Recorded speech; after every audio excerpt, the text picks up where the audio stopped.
23তম রাষ্ট্রপতি হলেন মির্জা ফখরুল ইসলাম আলমগীর। শপথ আজ সন্ধ্যায় উৎসব মুখর জাতীয় সংসদ। সিইসির স্বস্তি, দায়িত্বশীলতার দাবি বিরোধী দলের। শেষ অফিস করে গার্ড অব অনারে ভারপ্রাপ্ত রাষ্ট্রপতির বঙ্গভবন থেকে বিদায়। রাষ্ট্রপতি নির্বাচন শেষে বাবা মায়ের মাজারে প্রধানমন্ত্রী। দলের তৃণমূলকে আরও শক্তিশালী করার তাগিদ, ভারপ্রাপ্ত মহাসচিবের দায়িত্বে রিজভী। দিল্লি সফরে যাবেন প্রধানমন্ত্রী তারেক রহমান, আশা হাই কমিশনার ত্রিবেদীর। কলকাতার হোটেলে অগ্নিকাণ্ডে 7 বাংলাদেশের মৃত্যুতে দুঃখ প্রকাশ। দেখছিলেন সংবাদ শিরোনাম, এবার বিস্তারিত। দেশের 23তম রাষ্ট্রপতি নির্বাচিত হয়েছেন বিএনপি প্রার্থী মির্জা ফখরুল ইসলাম আলমগীর। গৃহীত 343 ভোটের মধ্যে 255 ভোট পেয়ে নির্বাচিত হয়েছেন তিনি। জামাত জোটের প্রার্থী অবসরপ্রাপ্ত কর্নেল অলি আহমেদ পেয়েছেন 88 ভোট। 6 জন সংসদ সদস্য ভোট দেননি। রাষ্ট্রপতি নির্বাচনকে ঘিরে জাতীয় সংসদ ভবনের ভেতরে ছিল উৎসবমুখর পরিবেশ। রাষ্ট্রপতি নির্বাচিত হওয়ার পর মির্জা ফখরুল ইসলাম আলমগীরকে অভিনন্দন জানান প্রধানমন্ত্রী ও সংসদ নেতা তারেক রহমান এবং বিরোধী দলীয় নেতা ডাক্তার শফিকুর রহমান সহ সরকার ও বিরোধী দলীয় সংসদ সদস্যরা। রিপোর্ট করছেন সিকান্দার রেমান। অলি আহমদ বীর বিক্রম পেয়েছেন 88টি ভোট, 88 ভোটস, এবং জনাব মির্জা ফখরুল ইসলাম আলমগীর পেয়েছেন 255 ভোট, 255। দেশের 23তম রাষ্ট্রপতি হিসেবে গণতান্ত্রিক আন্দোলনের অন্যতম শীর্ষ নেতা মির্জা ফখরুল ইসলামের নাম ঘোষণার মধ্য দিয়ে নতুন ইতিহাস সৃষ্টি হলো। এই ইতিহাস গণতান্ত্রিক পথ চলায় নতুন বার্তা। 1991 সালের পর কেবল এবারই একাধিক প্রার্থীর দেখা মিলেছে রাষ্ট্রপতি নির্বাচনে। ফলে ভোট আয়োজন করতে হয়েছে রাষ্ট্রপতি নির্বাচন আইনের বাধ্যবাধকতা মেনে। মাঝের নির্বাচনগুলোতে একজন করে প্রার্থী থাকায় তারা বিনা প্রতিদ্বন্দ্বিতায় নির্বাচিত হন। বৃহস্পতিবার দুপুর 2:10 প্রধানমন্ত্রী নিজের আসন থেকে উঠে পাশে বসা মির্জা ফখরুল ইসলাম আলমগীরকে সঙ্গে নিয়ে ব্যালট বাক্সের পথ ধরেন। ঘড়ির কাঁটা যখন 2:11 তখন সংসদ নেতা নিজের ব্যালট পেপার ফেলেন ব্যালট বাক্সে। এর পরপরই ভোট বাক্সে ব্যালট পেপার ফেলেন রাষ্ট্রপতি প্রার্থী মির্জা ফখরুল ইসলাম আলমগীর। এ সময় সরকারি দলের সদস্যরা তাকে শুভেচ্ছা জানান। মির্জা ফখরুল ইসলাম আলমগীর উপস্থিত সংসদ সদস্যদের সঙ্গে করমর্দন করেন। পরে বিরোধী দলের নেতা ডাক্তার শফিকুর রহমান, বিরোধী দলীয় উপনেতা ডাক্তার সৈয়দ আবদুল্লাহ মোহাম্মদ তাহের ও বিরোধী দলীয় চিফ হুইপ নাহিদ ইসলাম সহ বিরোধী দলের সংসদ সদস্যদের সঙ্গে শুভেচ্ছা বিনিময় করেন মির্জা ফখরুল ইসলাম আলমগীর। ভোট শুরুর আগে নির্বাচনী কর্তা ও প্রধান নির্বাচন কমিশনার এএমএম নাসিরউদ্দিন ভোট দেওয়ার পদ্ধতি সংসদ সদস্যদের সামনে তুলে ধরেন। আসুন আমরা ভোট গ্রহণ কার্যক্রম শুরু করে এই নির্বাচন প্রক্রিয়াকে সফল করে তুলি। প্রথম ভোট দেন ভারপ্রাপ্ত রাষ্ট্রপতি হাফিজউদ্দিন আহমদ ও ভারপ্রাপ্ত স্পিকার ব্যারিস্টার কায়সার কামাল। দুপুর 2:19 বিরোধী দলীয় নেতা ডাক্তার শফিকুর রহমান তার সহকর্মীদের নিয়ে ভোট দেন। রাষ্ট্রপতি পদে মির্জা ফখরুল ইসলাম আলমগীরের সঙ্গে প্রতিদ্বন্দ্বিতা করেছেন জামাত নেতৃত্বাধীন 11 দলীয় ঐক্যজোটের প্রার্থী অবসরপ্রাপ্ত কর্নেল অলি আহমদ।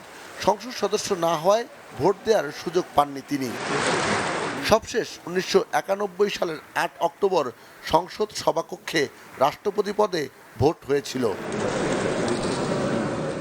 দেশের 23তম রাষ্ট্রপতি হিসেবে নির্বাচিত হলেন তৃণমূল থেকে উঠে আসা ত্যাগী রাজনীতিবিদ মির্জা ফখরুল ইসলাম আলমগীর, যিনি গত 17 বছরে স্বৈরাচার বিরোধী আন্দোলনে রাজপথে থেকে নেতৃত্ব দিয়েছেন। 1991 সালের পর এবারই প্রতিদ্বন্দ্বিতাপূর্ণ নির্বাচন হলো রাষ্ট্রপতি পদে। যদিও সংখ্যা বিবেচনায় আগেই নির্ধারিত ছিল কে হবেন রাষ্ট্রপতি, তারপরও গণতন্ত্র ও নির্বাচনের স্বাভাবিক ব্যবস্থা চালু রাখার জন্যই এবারের এই আয়োজন। সিকান্দার রেমান, বাংলা ভিশন, জাতীয় সংসদ ভবন, ঢাকা। রাষ্ট্রপতি নির্বাচন সুষ্ঠু হয়েছে বলে স্বস্তি জানিয়েছেন প্রধান নির্বাচন কমিশনার এএমএম নাসিরউদ্দিন। এদিকে স্বরাষ্ট্রমন্ত্রী সালাউদ্দিন আহমদ বলেছেন, 70 অনুচ্ছেদ মেনে বিরোধী দল রাষ্ট্রপতি নির্বাচনে অংশ নেয়। সংবিধান সংস্কার কমিটির সদস্য হিসেবে যে শপথ তারা নিয়েছে তা আর টেকে না। চিফ হুইপ নুরুল ইসলাম মনির মতে, এই নির্বাচনের মাধ্যমে ভোটদানের সংস্কৃতি ফিরে আসছে, যা হারিয়ে গিয়েছিল। আহমেদ সরার রিপোর্ট। দীর্ঘ ৩৫ বছর পর অনুষ্ঠিত রাষ্ট্রপতি নির্বাচনে ভোট দিতে বেলা ১২টার আগে থেকেই সরকার দলীয় সংসদ সদস্যরা আসতে থাকেন সংসদ ভবনে। সংসদ অধিবেশন না থাকায় এই নির্বাচনের রিটার্নিং কর্মকর্তা ও প্রধান নির্বাচন commissioner am Nasir Uddin vote গ্রহণের জন্য বিশেষ বৈঠক আহ্বান করেন। বেলা ২টা বাজার সাথে সাথেই ভোট গ্রহণ শুরু হয়। বিকাল ৫টায় আনুষ্ঠানিকভাবে ভোট গ্রহণ সমাপ্তির পর গণনা শুরু হয়। ফলাফল ঘোষণা শেষে বেরিয়ে প্রধান নির্বাচন কমিশনার সংসদ টানেলে মুখোমুখি হন সাংবাদিকদের। নির্বাচন অনুষ্ঠানের জন্য প্রধান নির্বাচন কমিশনার সকলকে ধন্যবাদ জানান। আমরা অত্যন্ত সুচারুরূপে সুন্দরভাবে একটা নির্বাচন আমরা উপহার দিতে পেরেছি। সংসদ থেকে বেরিয়ে স্বরাষ্ট্রমন্ত্রী বিদ্যমান সংবিধান মেনে নির্বাচনে অংশ নেয় বিরোধী দলকে ধন্যবাদ জানান তিনি। গণতন্ত্রের চর্চার মধ্যে বিরোধী দল, সরকারি দল তাদের নিজস্ব অবস্থান থেকে বিভিন্ন রকমের রাজনৈতিক বক্তব্য দিয়ে থাকেন, কিন্তু দিন শেষে সাংবিধানিক প্রক্রিয়াকে স্বীকৃতি দিয়ে তারা গণতান্ত্রিক প্রক্রিয়া অংশগ্রহণ করেছেন। এটাই হচ্ছে গণতন্ত্রের জয়যাত্রা এবং গণতান্ত্রিক প্রক্রিয়াকে স্বীকৃতি দেয়া। এখানে আমি একটা বিষয় বলতে চাই, যদি সত্যর দ্বারা বিদ্যমান অবস্থায় মেনে নিয়ে বিরোধী দল সাংবিধানিক প্রক্রিয়ায় রাষ্ট্রপতি নির্বাচনে অংশগ্রহণ করে থাকে, তাহলে বিদ্যমান সংবিধান অনুযায়ী সংবিধান সংস্কার পরিষদের যে সদস্যরূপে তারা শপথ নিয়েছেন, সেটা সাংবিধানিকভাবে ঠিক না, এই স্বীকৃতি তারাই দিলেন। এদিকে সংসদের মিডিয়া সেন্টারে সংবাদ সম্মেলনে চিফ হুইপ নুরুল ইসলাম মনি বলেন, তারা চান গণতান্ত্রিক পরিবেশ, ভোটের পরিবেশ ফিরে আসুক। আজকে ওনারা জানতেন যে আমরা নির্বাচনে ওনারা পরাজিত হবেন এবং বিএনপি বিজয়ী হবে। কি কারণে ওনারা তারপরেও এখানে অংশগ্রহণ করেছেন, এই বিষয়টা অত্যন্ত গুরুত্বপূর্ণ এবং আমি মনে করি এই বিষয়টার উপরে আপনারা সবাই দৃষ্টি দেবেন। সেটা হলো এই গণতন্ত্রের মূল জায়গাটা হলো যে মানুষ গত ১৭ বছর ধরে ভোট দেওয়াকে ভুলে গেছিল এবং ভোট দিয়ে যে গণতন্ত্র প্রতিষ্ঠা করতে হয় সেই ধারণাটাও মানুষ থেকে হারিয়ে গেছিল। সেই ধারণাটা প্রতিষ্ঠা হয়েছে। তা আমরা এই জাতিকে আশ্বস্ত করতে চাই যে আমরা যেন সবসময় একটা স্মুথ ট্রানজিশন করতে পারি এবং সেই ধারণাটা, বিশ্বাসটা যেন আমাদের মধ্যে তৈরি হয়। দ্বিতীয় দিকটা তৈরি হয়েছে, আমরা ইনক্লুসিভ, আমরা সবাইকে নিয়েই পথ চলতে চাই। এদিকে রাতেই মির্জা ফখরুল ইসলাম আলমগীরকে রাষ্ট্রপতি নির্বাচনে বিজয়ী ঘোষণা করে প্রজ্ঞাপন জারি করেছে নির্বাচন কমিশন। স্বাধীনতার পর থেকে এ পর্যন্ত ১৩ বার রাষ্ট্রপতি নির্বাচন অনুষ্ঠিত হয়েছে, যার মধ্যে ৩ বার জনগণ সরাসরি ভোট দিয়ে রাষ্ট্রপতি নির্বাচন করেছিল, বাকিগুলো পরোক্ষ ভোটে। সংসদীয় ব্যবস্থা পুনর্প্রবর্তনের পর সংসদ সদস্যদের ভোটে রাষ্ট্রপতি নির্বাচনে ২ বার প্রতিদ্বন্দ্বিতা হয়। সে সময় ২ বারই ক্ষমতায় ছিল বিএনপি, বাকিগুলো একক প্রার্থী থাকায় নির্বাচন অনুষ্ঠানের প্রয়োজন হয়নি। আহমেদ সরওয়ার, বাংলাভিশন, ঢাকা। এদিকে নবনির্বাচিত রাষ্ট্রপতি মির্জা ফখরুল ইসলাম আলমগীরকে অভিনন্দন জানিয়েছেন বিরোধী দল বাংলাদেশ জামাত ইসলামী। এক ব্রিফিংয়ে দলের নায়েবে আমির ডাক্তার সৈয়দ আবদুল্লাহ মোহাম্মদ তাহের জানান, দায়িত্বশীল বিরোধী দল হিসেবে এই নির্বাচনে অংশ নিয়েছেন তারা। আর বিরোধী দলীয় চিফ হুইপ নাহিদ ইসলাম বলেছেন, রাষ্ট্রপতি নির্বাচন সংস্কার প্রস্তাব অনুযায়ী না হলেও জনগণের কাছে রাজনৈতিক বার্তা দিতে প্রতিদ্বন্দ্বিতা করেছে বিরোধী দল। মহিবুল্লাহ মহিবের রিপোর্টে বিস্তারিত। দীর্ঘ ৩৫ বছর পরে রাষ্ট্রপতি নির্বাচন অনুষ্ঠানে জাতীয় সংসদে সরকারি ও বিরোধী দলের সংসদ সদস্যদের এমন স্বতঃস্ফূর্ত অংশগ্রহণ দেখল দেশের মানুষ। প্রতিদ্বন্দ্বিতাপূর্ণ নির্বাচনে সকল দলের সদস্যরা এবার ভোট দিয়ে তৈরি করলেন নতুন ইতিহাস। এই নির্বাচনে বিরোধী দলের প্রার্থী ছিলেন এলডিপি সভাপতি অবসরপ্রাপ্ত কর্নেল অলি আহমেদ। তিনি ভোট পেয়েছেন ৮৮টি। বিরোধী জোটের একজন সদস্য দেশের বাইরে থাকায় ভোট দিতে পারেননি, আর ভোট দেননি গাজী নজরুল ইসলাম। নির্বাচনের ফলাফল নিয়ে কোনো অভিযোগ না থাকলেও জামাত জানিয়েছে, জুলাই সনদ জাতীয় সংসদে পাশ করে এই নির্বাচন হলে স্বাধীনভাবে ভোট দিতে পারতেন সংসদ সদস্যরা। আমরা এটা জানতাম যে আমাদের বিজয় সম্ভাবনা একেবারেই ক্ষীণ, যেহেতু পার্লামেন্ট মেম্বারদের রেশিও ভিন্ন রকম আছে। তারপরে আমরা করছি এই জন্য যেটা আমি বলেছি, গণতন্ত্রের চর্চাটা এখানে যাতে ভালো হয়। তো এটা একটা কারণ। ২ নম্বর কারণ হচ্ছে আমাদের হিউজ নাম্বার অফ বিরোধী দলের সদস্য আছে, ইট ইজ অ্যারাউন্ড 90। সুতরাং সেখানে একটি নির্বাচনে অংশগ্রহণ করার মতো একটা সুযোগ যেহেতু আছে এবং এটা পটেনশিয়াল একটা অপরচুনিটি ছিল, সেই জন্য আমরা নির্বাচনে অংশগ্রহণ করেছি। আজকের নবনির্বাচিত প্রেসিডেন্টকেও আমরা অভিনন্দন জানাচ্ছি আমরা ইলেকশন কমিশন যেরকম জাতীয় নির্বাচনে কিছুটা কারচুপির পক্ষে ভূমিকা নিয়েছিলেন, এখানে সেরকম হয়েছে বলে মনে হয় না। এই নির্বাচনকে প্রতিদ্বন্দ্বিতামূলক আখ্যা দিলেও ফ্যাসিবাদী স্বৈরতান্ত্রিক সাংবিধানিক ধারাবাহিকতায় রাষ্ট্রপতি নির্বাচন হয়েছে বলে অভিযোগ করেন বিরোধী দলীয় চিফ হুইপ নাহিদ ইসলাম। প্রায় একই প্রতিক্রিয়া এনসিপির সদস্য সচিব আক্তার হোসেনের। একটা আনুষ্ঠানিকতা হলো, আমরা সেই আনুষ্ঠানিকতায় একটা গণতন্ত্রের আবহ থেকে আমরা অংশগ্রহণ করলাম, কিন্তু আমরা মনে করি যে অবশ্যই বাংলাদেশকে যদি সামনের দিকে আমাদের এগিয়ে নিয়ে যেতে হয়, তাহলে গণভোটের যে রায়, সে রায় অনুযায়ী সামনের দিনে জুলাই সনদের পরিপূর্ণ বাস্তবায়ন এবং গণতন্ত্রের প্রত্যেকটা জায়গাকে, প্রত্যেকটা প্রতিষ্ঠানকে শক্তিশালী করার যে নীতি আমরা ধারণ করতে চেয়েছিলাম, সেভাবেই সামনের দিনের এই আনুষ্ঠানিকতা থেকে শুরু করে নিয়ে প্রত্যেকটা জিনিসকে ঢেলে সাজানো প্রয়োজন। তারা বলতেছে মুখে এই কথা, কিন্তু তারা দেখেন প্রত্যেকটা কাজ করতেছে আগের ধারাবাহিকতায়। ফলে রাষ্ট্রপতি নির্বাচিত হচ্ছে আমাদের যে ফ্যাসিবাদী স্বৈরতান্ত্রিক যেই ব্যবস্থা, যেই সাংবিধানিক ব্যবস্থা ছিল, সেটার ধারাবাহিকতা হিসেবে কিন্তু বর্তমান রাষ্ট্রপতি নির্বাচিত হচ্ছে, নতুন কিছু না। কিন্তু আগামীতে জুলাই সনদকে আইনে পরিণত করে নির্বাচনী সংস্কার বাস্তবায়নে সরকার উদ্যোগ নেবে, এমন প্রত্যাশার কথাও জানান বিরোধী দলের নেতারা। দীর্ঘ ৩৫ বছর পর সংসদ সদস্যদের প্রত্যক্ষ ভোটে অনুষ্ঠিত হলো দেশের ২৩তম রাষ্ট্রপতি নির্বাচন। এই নির্বাচনে সরকারি দলের সংসদ সদস্যরা যেমন ভোট দিয়েছেন বিরোধী দলের সংসদ সদস্যরাও। তবে তারা প্রত্যাশা করেছিলেন জুলাই সনদ বাস্তবায়নের মধ্য দিয়ে এই নির্বাচনটি অনুষ্ঠিত হলে আরও স্বাধীনভাবে ভোট দিতে পারতেন সংসদ সদস্যরা। তবে নবনির্বাচিত রাষ্ট্রপতি দলমতের ঊর্ধ্বে উঠে দেশের নেতৃত্বের হাল ধরবেন, এমন প্রত্যাশার কথা জানিয়েছে বিরোধী দলের সংসদ সদস্যরা। মুহিবুল্লাহ মুহিব, বাংলা ভিশন, ঢাকা। দেশের ২৩তম রাষ্ট্রপতি নির্বাচিত হওয়ায় মির্জা ফখরুল ইসলাম আলমগীরকে অভিনন্দন জানিয়েছেন ১১ দলীয় ঐক্যের রাষ্ট্রপতি প্রার্থী অবসরপ্রাপ্ত কর্নেল অলি আহমদ। রাষ্ট্রপতি নির্বাচনের পর বৃহস্পতিবার বিকেলে মহাখালী ডিএইচএসে অলি আহমদ নিজ বাসভবনে প্রতিক্রিয়া অভিনন্দন জানান। অলি আহমদ বলেন, ৩৫ বছর পর এই প্রতিদ্বন্দ্বিতামূলক নির্বাচনের মধ্য দিয়ে নানা সীমাবদ্ধতা অতিক্রম হয়েছে। রাজনৈতিক বিভক্তি ও দল কিংবা গোষ্ঠীর স্বার্থের ঊর্ধ্বে উঠে নতুন রাষ্ট্রপতি সকল নাগরিকের হবেন, এমনটাই প্রত্যাশা তার। গণভোটের রায় ও জুলাই সনদ বাস্তবায়নে নতুন রাষ্ট্রপতি ভূমিকা রাখবেন বলেই প্রত্যাশা ব্যক্ত করেন তিনি।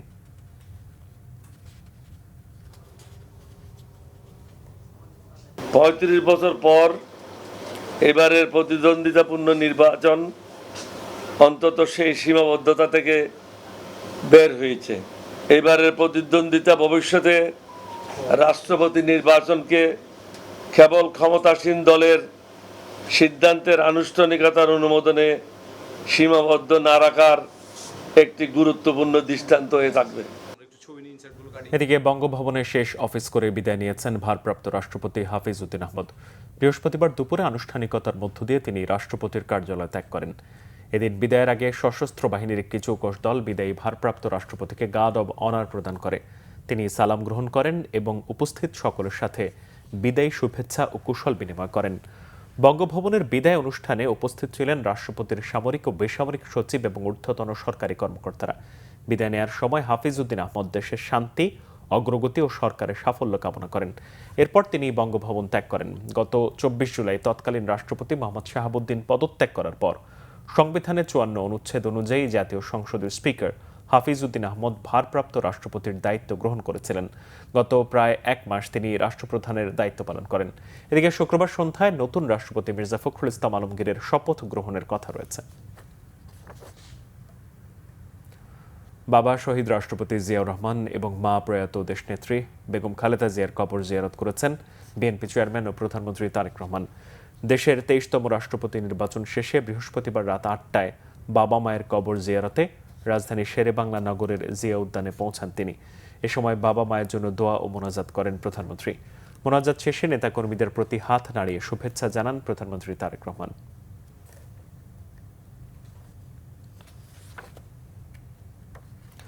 প্রধানমন্ত্রী তারেক রহমান স্থানীয় সরকার নির্বাচনে তৃণমূল থেকে একজন প্রার্থী মনোনয়নে দলীয় নেতাদের নির্দেশনা দিয়েছেন বলে জানিয়েছেন বিএনপির ভারপ্রাপ্ত মহাসচিব রুহুল কবির রিজভী। বৃহস্পতিবার সন্ধ্যায় রাজশাহী বিভাগের পাবনা ও চাঁপাইনবাবগঞ্জ জেলা শাখার নেতাদের সাথে বিএনপি চেয়ারম্যান ও প্রধানমন্ত্রীর সাংগঠনিক সভা শেষে তিনি একথা জানান। বৃহস্পতিবার সন্ধ্যায় গুলশানস্থ বিএনপি চেয়ারম্যানের কার্যালয়ে এই সাংগঠনিক সভা হয়। ভারপ্রাপ্ত মহাসচিব জানান, বর্তমান পরিস্থিতিতে সাংগঠনিক বিভিন্ন বিষয় নিয়ে তৃণমূলের সাথে কথা বলেছে বিএনপি চেয়ারম্যান। জানান, এই ধরনের বৈঠক সামনে আরও হবে।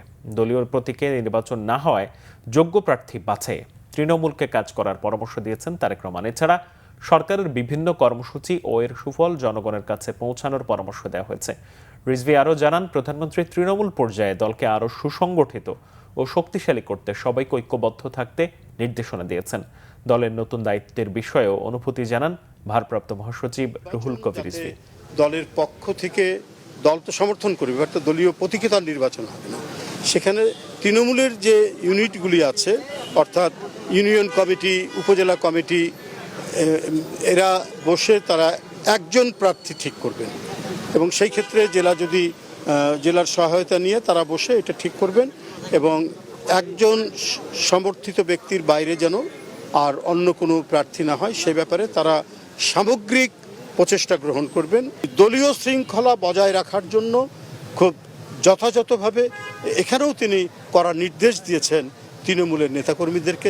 একটা হচ্ছে একটা গর্ব হয় যে আমাকে এই পদ দেওয়া হয়েছে, আমি যদিও এটার যোগ্য নই, এর জন্য আমার আনন্দ হয়, আবার ভয়ও হয় যে আমি এটা ঠিকমতো দায়িত্ব পালন করতে পারবো কি, এই বোধটাও সবসময় কাজ করছে।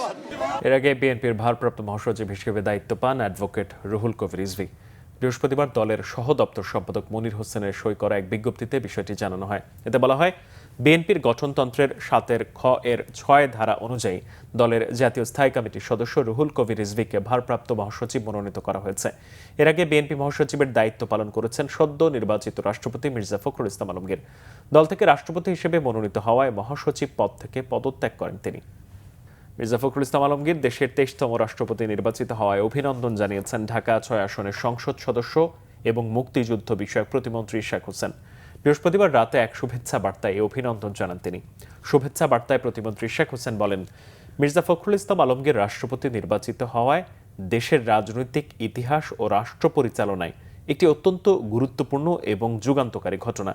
তার অভিজ্ঞতা, দূরদর্শী চিন্তার মাধ্যমে দেশ ও জাতি নতুন উচ্চতায় পৌঁছাবে বলে আশা করেন তিনি।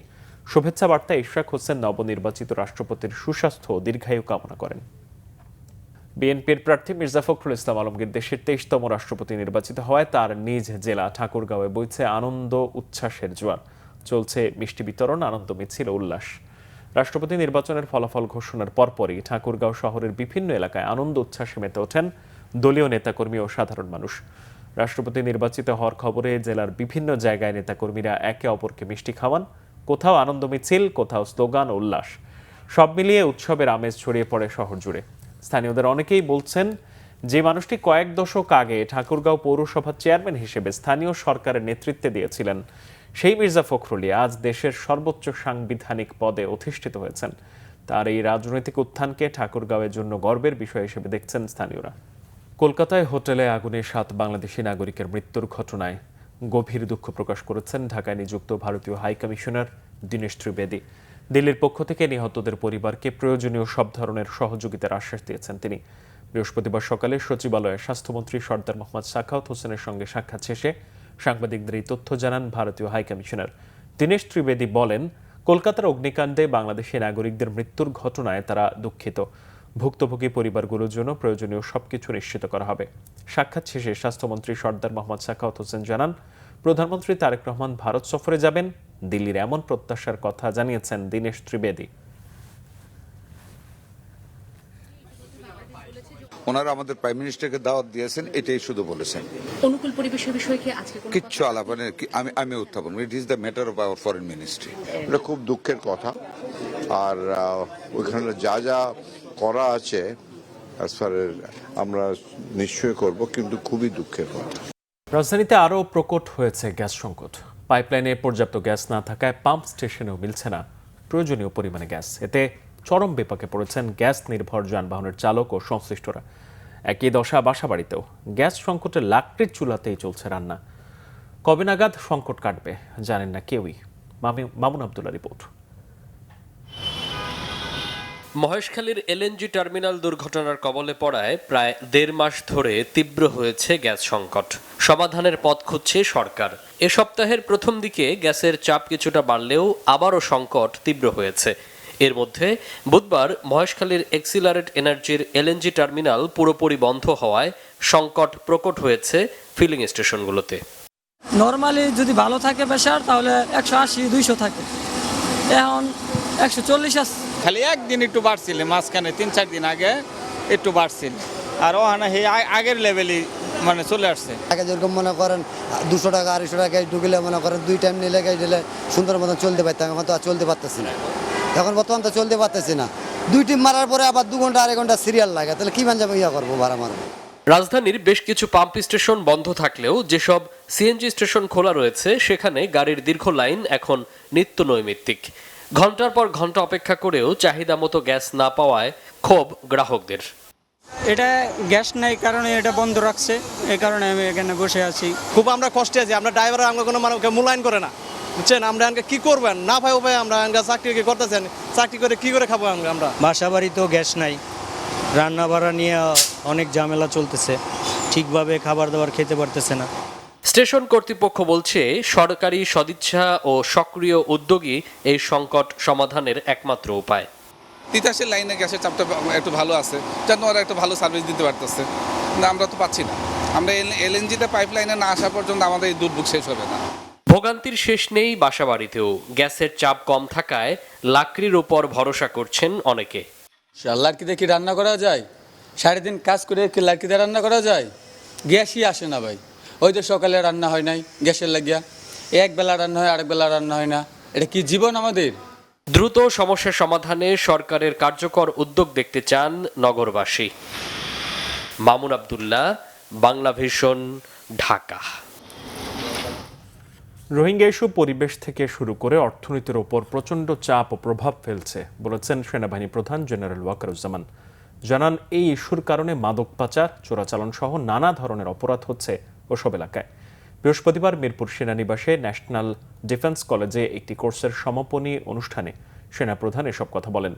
জেনারেল ওয়াকারুজ্জামান বলেন, দেশে সীমান্ত সমস্যা ও পার্বত্য অঞ্চলের অস্থিতিশীল পরিস্থিতি মোকাবিলা এবং জ্বালানি সংকট সহ নানামুখী চ্যালেঞ্জ রয়েছে। নিরাপত্তা সুদৃঢ় ও টেকসই উন্নয়ন নিশ্চিত করতে সাংবিধানিক দায়িত্ব পালনে সকলকে সক্রিয় ভূমিকা রাখার আহ্বান জানান তিনি। 3 সপ্তাহব্যাপী এই কোর্সে সংসদ সদস্য, ঊর্ধ্বতন সামরিক কর্মকর্তা, শিক্ষাবিদ, চিকিৎসক ও কূটনৈতিক সহ 39 জন ফেলো অংশ নেন। অনুষ্ঠানের শেষে ফেলোদের মাঝে সনদপত্র বিতরণ করেন সেনাপ্রধান।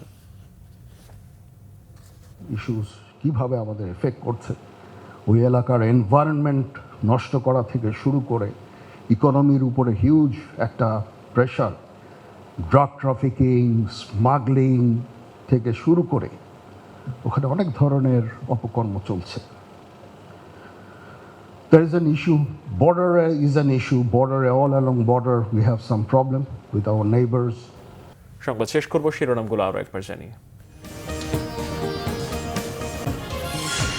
23তম রাষ্ট্রপতি হলেন মির্জা ফখরুল ইসলাম আলমগীর। শপথ আজ সন্ধ্যায় উৎসব মুখর জাতীয় সংসদ। সিইসির স্বস্তি, দায়িত্বশীলতার দাবি বিরোধী দলের। শেষ অফিস করে গার্ড অব অনারে ভারপ্রাপ্ত রাষ্ট্রপতির বঙ্গভবন থেকে বিদায়। রাষ্ট্রপতি নির্বাচন শেষে বাবা মায়ের মাজারে প্রধানমন্ত্রী। দলের তৃণমূলকে আরো শক্তিশালী করার তাগিদ, ভারপ্রাপ্ত মহাসচিবের দায়িত্বে রিজভী। দিল্লি সফরে যাবেন প্রধানমন্ত্রী তারেক রহমান, আশা হাই কমিশনার ত্রিবেদীর। কলকাতার হোটেলে অগ্নিকাণ্ডে 7 বাংলাদেশের মৃত্যুতে দুঃখ প্রকাশ। এই ছিল এখনকার মতো, পরের সংবাদ সকাল 10টায়। এর আগে 9টায় রয়েছে নিউজ টপ 10 দেখার আমন্ত্রণ রইল। সাথে থাকায় ধন্যবাদ সবাইকে।